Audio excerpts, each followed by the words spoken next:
The Ginew Force might just inspire an unlikely teaming. They have that effect on people, don't they? Welcome or welcome back to the Butter Punch. My name is Jacob Butter, and welcome to another Dragon Ball What If discussion. First of all, you guys seem to have really loved the first two parts of the What If Raditz and Nappa turned good scenario. Especially considering that Nappa isn't in those first two parts, I'm really shocked that they did as well as they did. But rest assured, those will be updated in the near future. Don't worry, I won't leave you on hiatus for too long. But today, I am coming back to the scenario that is rapidly being eclipsed by the aforementioned one, but it's the one that started it all, so I'm going back to it. Part 4 of What If Piccolo Had a Son. The Namek saga has always been a favourite of mine, and one of the first arcs of Dragon Ball that I was introduced to, because for some reason my brother had the collection of comics from that particular saga, particularly the stuff concerning the Ginew Force. I have no idea where he got the manga from, but this quintet holds a special place in my heart because of it. And so, this is what I think could have happened to the Ginew Force if Piccolo had a son, 3 parts ago. 5 space pods streamed through the sky, bound for planet Namek, their flamboyant occupants ready for action. Little do they realize, another spaceship is on their course. Bulma curiously follows the new arrivals, confused as to whether they could be friend or foe. She decides to hover not far from where they descend, which just so happens to be Frieza's ship. Uh-oh. But the Emperor takes no notice of her, and he debriefs the Ginews as before. Once they set off though, Bulma tails them as best she can, flying a giant ship. She is surprised to see them stop by a lake near the middle of nowhere and frighten an unprepared Vegeta. The 5 soldiers try to demand the Dragon Balls from the prince, but Vegeta realizes they can't kill him until they have what they came for, so he decides to toy with them for as long as he can. Captain, Recoome would like to get the information for himself. Of course, be my guest. I like your initiative, Recoome. While Recoome prepares to interrogate Vegeta, Bulma begins to wonder where the Dragon Balls are herself. She consults the ship's radar like on fake Namek, and sure enough, they show up on the scan. They're in the lake! The Ginews turn to face her, curious as to who she is, where she came from, and why she was helping them. I bet you're wondering that too. Well, in Bulma's mind, Vegeta is the enemy. Those soldiers from before were just in similar armor to him, so they must have been on his side. And yes, the Ginews have armor too, but Bulma hadn't seen them up close. Until just then. Oh, really? And why should we believe you? Bulma is trapped.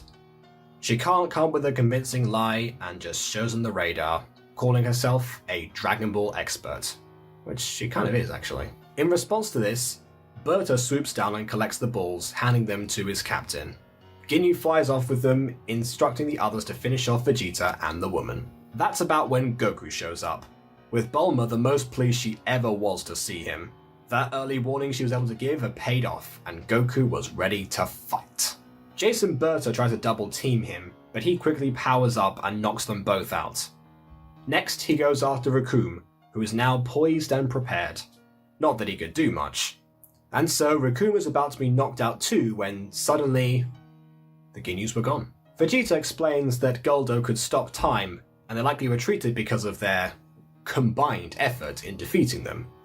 Yeah, sure, Vegeta, you did a lot. Goku gives Vegeta a sensu, restoring him to full health instantly. Bulma protests, but the prince rightly points out that she is even more to blame for helping the enemy than Kakarot was. In fact, he proposed an alliance to take down the Ginews and maybe Frieza himself. Looks like Team 3-Star have some new faces. As in the original though, Ginew and Frieza cannot summon the dragon and begin to wonder if there was some sort of a password. I don't understand. What am I supposed to do now? Well, if it helps, Lord Frieza, I did come across a Dragon Ball expert, as long as my men didn't kill her. Right then, the rest of the Ginew Force arrive, just without the triumphant poses. Men, what has happened? Why, you don't seem jubilant at all. What has come over you? Well, Kitten, you see, we were doing alright against Vegeta. Recoome barely left him able to speak. Quite. But then after you left, another Saiyan showed up. Another Saiyan? Really? Well, what do you know? Guess there are 2 dead monkeys on this planet now, right? Right? Dead isn't exactly the word I'd use, Kitten. Frieza is not impressed by this. What? this why I call you? So you can fail? Unacceptable. But Ginew stops their boss before he can lash out any further. Lord Frieza, if nobody is dead, that means that the Dragon Ball expert is still alive. Permission to go on a recovery mission. Permission granted. Men, our next task is clear. Dispatch of the new Saiyan and retrieve the expert for Lord Frieza. Ginew Force, away! Turns out they didn't have to fly very far, as Bulma was flying the ship towards them with Goku and Vegeta inside. Vegeta took the chance to gloat about the shabby nature and primitive design of the vessel, not to mention how he could have flown fast on his own. Bulma didn't take kindly to this, stating that it was called stealth mode and was meant to not attract Frieza's attention. While the two were bickering, Goku sees the Ginews speeding towards them, and Berta flies straight through the ship, causing them to crash. Yes! Flawless fast victory! Typical for the fastest guy in the universe! But Vegeta blasts the debris around him away and looks at Berta with a typical Saiyan look that says, "You're going down." Vegeta jumps up into the air and slams into Berta, winding him considerably in the first hit from the surprise attack. So, fast boy, how fast do you feel now? Jace, of course, rushes to help his best mate and take on Vegeta together. Even with his Zenkai from the last fight, two Ginew soldiers at once take a significant toll on the prince. Goku too is in a tough spot, at first. Having shielded Bulma in the crash, Recoome catches him by surprise and pounds him to the ground. However, Goku powers up to Kaioken again and 180,000, that still happens. Recoome is knocked out for a second time and Ginew is marveling at this power. When Goku goes to assist Vegeta, Ginew orders Goldo to do his thing, and suddenly the Saiyan combo are immobilized. Yes, yes! No matter how strong you get, you're still no match for my power! Goldo may be the weakest of the Ginews, but he was proof that the weakest and most overlooked people can change the tune of a fight very quickly, as he was about to find out. Bulma had been ignored by everyone up until that point.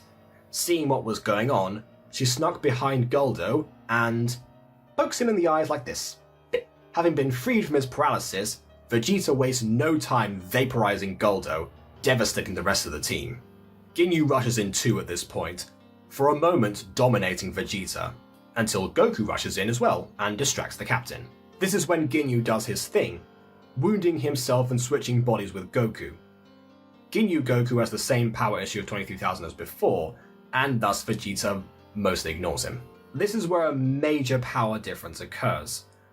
Because he never fought Beast Mode Zarbon, Vegeta is one Zenkai down from his original counterpart, even including the senzu bean that Goku gave him. Currently at 30,000, Recoome alone could have destroyed him, but Jace and Berta come in too, and all three finish off the prince. While Vegeta bites the dust, Ginew decides to take a different approach, and, in true Dragon Ball fashion, kidnaps Bulma for Lord Frieza, thus also escaping the carnage around them. But that's when a different obstacle shows up. Daddy! Gohan and Piccolo had taken off in the direction of all the power surges, and had just come across what looked like Goku carrying Bulma. It's weird actually, I didn't think about this when I wrote this, but usually it's Goku who shows up late after everyone else has fought somebody else, not nobody around. Interesting, I did that by accident. Ginew Goku starts his fight with Gohan as in the original, while Krillin swoops in to pick up a dazed Bulma. The captain has the complete upper hand, not so much by strength as by experience, and slowly Gohan begins to falter. Ginew Goku is getting more and more wild to compensate for the power loss, and also the Saiyan itch for battle kicking in. But he was unable to finish the deed, as from seemingly nowhere, a green fistful of concentrated ki slams into Ginew's face from a stretched arm, dealing a mighty blow. Guzhang has arrived, sensing the power surge and Gohan in danger. He is there to realize his mission in life, protecting Son Gohan. And that is where we conclude things for the time being. See, there you go. I made my own ending catchphrase now. I'm not copying Masako anymore. Definitely not. No, totally. But yeah, even though Guzhang only appeared at the very end of this part, like literally the very end, his presence at all has reshuffled several events in the whole saga. In fact, we've traded some deaths too. Other than Goldo, it seems like the Ginew Force All alive. Which can't be said for the likes of Vegeta. Don't worry, he'll be back. Maybe. Which can't be said for the likes of Vegeta. Will he be back? Well, only time will tell. But before any of that, let me know your thoughts by means of liking or disliking and leaving your comments on where you think the discussion could go. I'll see you all soon enough in another Butter Bunch video. Toodle pip.